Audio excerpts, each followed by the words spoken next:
Oke guys, hari ini kita mau lanjut perjalanan ke Jeddah. Nah, sekarang kita berada di Bandara Istanbul, Turki. Nah, seperti ini guys suasana dari Bandara Istanbul, Turki. Mewah guys.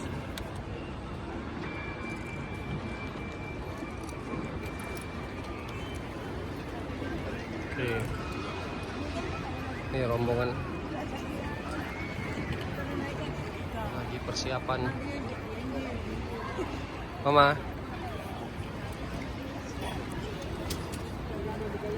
mau lanjut kemana, Ma? Mau lanjut perjalanan ke Jeddah guys. Jeddah guys, sekitar 4 jaman katanya. Dengar-dengar katanya guys 4 jaman. Bang, dadah bang. Nah, ini abang ini dari Palembang abangnya. Tania Bobo, Tania Bobo.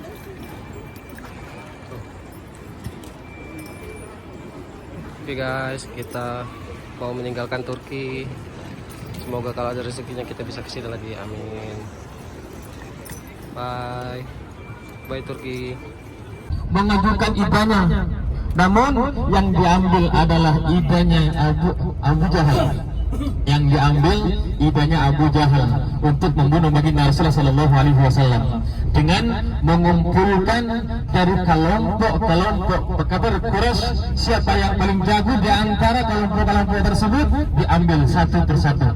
Kenapa? Karena ketika baginda Rasulullah dibunuh tidak bisa menuntut dari keluarga baginda Rasulullah Sallallahu Alaihi Wasallam karena semua pihak atau kelompok kafir Quraisy sudah membunuh semua. Maka sudah disepakati di malam harinya semua sudah berkumpul berkepung rumah baginda Rasulullah Sallallahu Alaihi Wasallam. Sudah berkumpul di depan rumah baginda Rasulullah Sallallahu Alaihi Wasallam. Hanya saja menunggu keluarnya baginda Rasulullah Sallallahu Alaihi Wasallam. Namun sebelumnya baginda Rasulullah sudah dikasih tahu oleh malaikatullah Jibril alaihi salam bahwa di malam hari itu baginda Rasulullah akan dibunuh oleh para kafir Quraisy. Ketika baginda Rasulullah tahu, maka baginda Rasulullah mengatur strategi juga. Baginda Rasulullah memanggil Sayyidina Ali untuk bermalam di rumahnya. Untuk bermalam di rumahnya, tidur di tempat tidur baginda Rasulullah Sallallahu Alaihi Wasallam. Karena kebiasaan baginda Rasulullah di seperti yang ini sebelah kanan. Nah, ini Pak ya? Itu ya. Belum sampai ceritanya ke sana. Ya. Rumput semua itu maksud. Ya karena sering hujan kemarin. Ya. Itu banyak yang naik ya. Banyaknya naik. Jadi Jabal Nur ini Bapak sekalian, di puncaknya ada sebuah gua yang namanya Gua Nur. Dan di situ adalah tempat persembunyian baginda Rasulullah Sallallahu Alaihi Wasallam. Tempat persembunyian baginda Rasulullah Sallallahu Alaihi Wasallam dengan sahabatnya Abu Bakar As-Siddiq. Ini sudah loncat ini ceritanya. Kalau bang, yang penting kita tahu ya. Baik Bapak sekalian yang dirahmati Allah Subhanahu wa taala, ketika baginda Rasulullah Sallallahu Alaihi Wasallam sampai ke rumah Abu Bakar As-Siddiq, lalu baginda Rasulullah mengajak Abu Bakar As-Siddiq meninggalkan kota Mekah. Lalu yang dipilih oleh baginda Rasulullah Sallallahu Alaihi Wasallam, biasanya kalau ke kota Mekah ke arah utara, maka baginda Rasulullah memilih membelakanginya ke arah selatan. Yang dipilih tempatnya adalah Jabal Nur atau Gua Nur untuk baginda Rasulullah bersembunyi di sana. Berapa hari baginda Rasulullah bersembunyi dengan sahabatnya Abu Bakar As-Siddiq? 3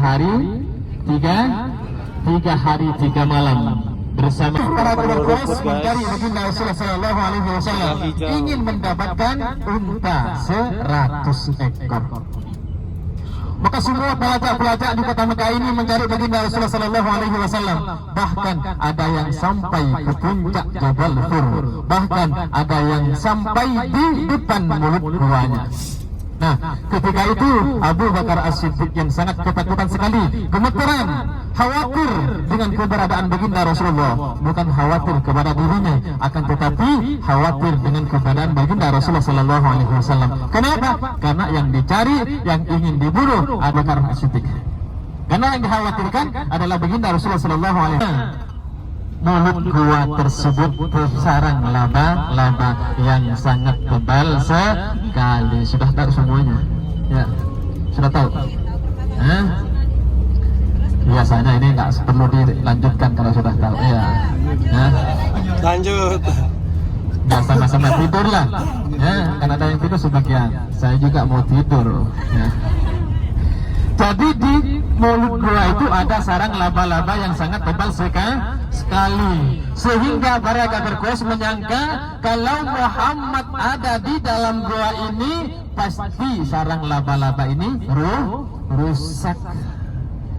Jadi karena sarang laba-laba ini tidak rusak, utuh, masih ada orangnya, maka terpaksa mereka yang sudah sampai di dalam gua, di atas puncak Gunung Tur, mereka turun semuanya karena sudah tidak berhasil, sudah merasa sia-sia sampai ke atas Jabal Tur. Itu bagian dari Rasulullah tetap saja diam di dalam gua dengan Abu Bakar As-Siddiq dan dibantu selama 3 hari 3 malam, dibantu dengan anak-anaknya Abu Bakar As-Siddiq musyrik yang menjadi pemandunya, menjadi guide baginda Rasulullah dengan Abu Bakar As-Siddiq sampai ke kota Madinah yang mencari jalan. Ini orangnya ahli mencari jalan yang tidak pernah dilewati oleh siapapun saja, tak pernah lewat di jalan yang ditempuh oleh baginda Rasulullah menuju kota Madinah. Baginda Rasulullah mengendarai unta dengan Abu Bakar. Selagi tidak dikendarai, untanya dituntun oleh baginda Rasulullah. Capek dikendarai. Sampai kapan? Sampai 14 hari baru sampai ke kota Madinah, ke masjid baginda Rasulullah atau Masjid Nabawi. 10 hari baginda Rasulullah sampai ke daerah Quba. Disitulah baginda Rasulullah membangun masjid pertama di kota Madinah, Masjid Quba. 10 hari sampai ke sana. 4 hari di Quba, walaupun kita belum ada, benihnya pun belum ada kita. Namun kita ini sehingga baginda Rasulullah kangen, rindu kepada kita, karena kita mengikuti apa yang telah disebarkan oleh baginda Rasulullah, walaupun kita tidak pernah mendengar sebelumnya, tidak pernah melihat baginda Rasulullah, tidak pernah bertemu dengan baginda Rasulullah, dan tetapi kita sudah dianggap saudaranya oleh baginda Rasulullah SAW. Maka para sahabat pun iri kepada kita. Maka ketika baginda Rasulullah mengatakan, aku sangat rindu sekali dengan saudara-saudaraku, kata baginda Rasulullah. Berkata baginda Rasulullah di depan para sahabatnya, aku rindu sekali ingin bertemu dengan saudara-saudaraku. Bukankah kami saudara-saudaramu ya Rasulullah? Kata baginda Rasulullah, bukan. Kalian semua adalah sahabat-sahabatku. Saudara-saudaraku adalah orang-orang yang iman kepadaku, walaupun tidak pernah melihatku, tidak pernah satu majlis denganku, tidak pernah bertemu denganku, tidak pernah subhanahu wa ta'ala.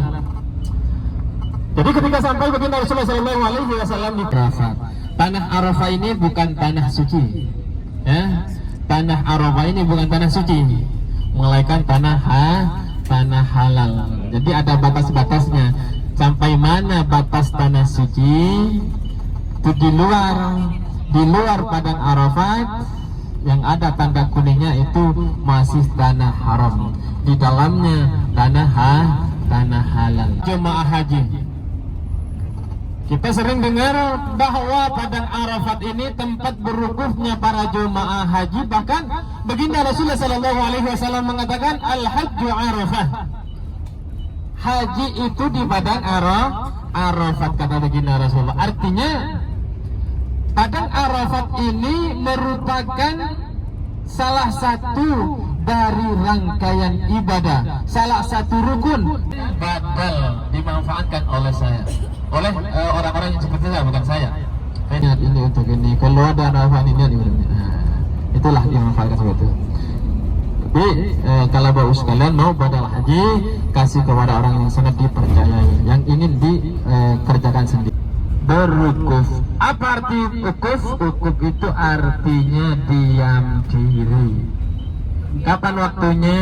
Setelah tergelincirnya matahari sampai terbenam matahari. Ini bidaya Arafat. Arafat start ya. Ini tanda kuning ini. Nah, ini masuk ya. Masuk ke tanah suci, ke tanah suci, ke tanah halal. Ini suci kita. Kalau Nabi Adam tidak diusir dari surganya Allah, kita tidak ada di dunia ini. Itu hikmah. Ini hikmahnya kepada kita.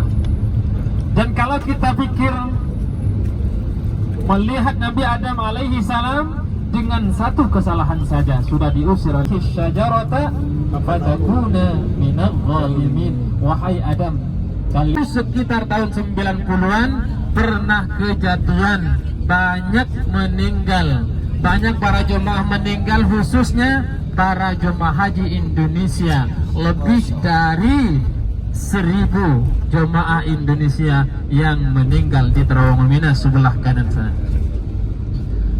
Namun dulu itu belum 2 terowongannya, masih 1. Artinya jalan masuk dan keluar.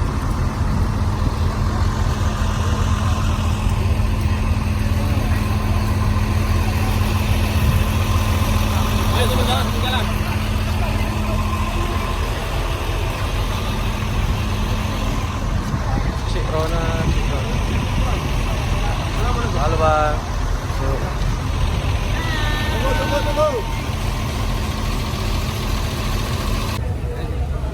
Insyaallah.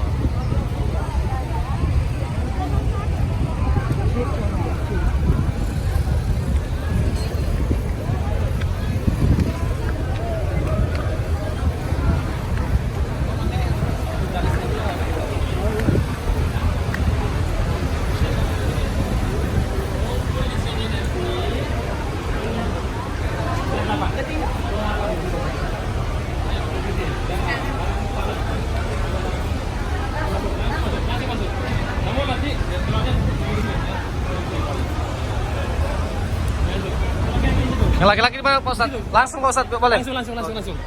Perempuan Bu. Pak.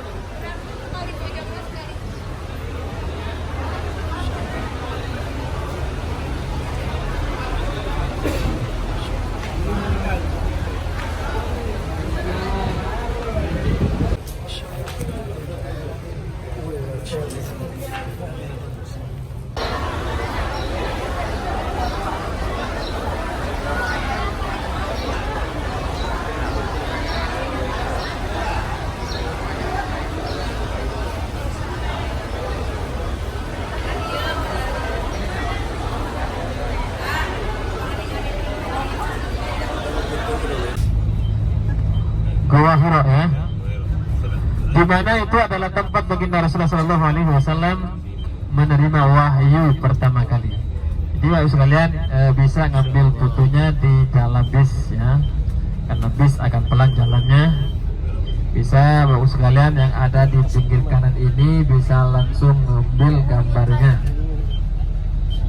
Itu yang putih hitam itu orang yang mendakinya, menampak jelas langsung bagaimana capeknya baginda Rasulullah mendaki gunung itu. Bahkan dulu tidak ada jalan seperti sekarang.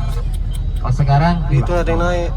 Masya Allah. Kalau sekarang jalannya sudah ada anak tangganya, ada tangga sampai ke puncaknya, ada tangga-tangga yang dibikin oleh Masya Allah. Orang Pakistan yang bikinnya ya. Banyak orang Pakistan yang bikin tangga-tangga, dan di situ kadang-kadang minta minta sedekah ya. Jadi kalau sekalian yang dirahmati Allah Subhanahu wa taala, baginda Rasulullah sallallahu alaihi wasallam naik gunung Nur ini sebelum ada anak tangganya seperti sekarang. Coba kalau kita bayangkan, naik sekarang saja sekitar 1,5 jam baru sampai ke atas. Paling cepat 1 jam baru sampai ke puncak gunungnya. Ketika sudah sampai puncaknya masih turun lagi ke bawah. Kalau baginda Rasulullah Sallallahu Alaihi Wasallam di Masjidil Haram masih terganggu ibadahnya oleh kafir-kafir Quraisy yang ada di sekitar Masjidil Haram.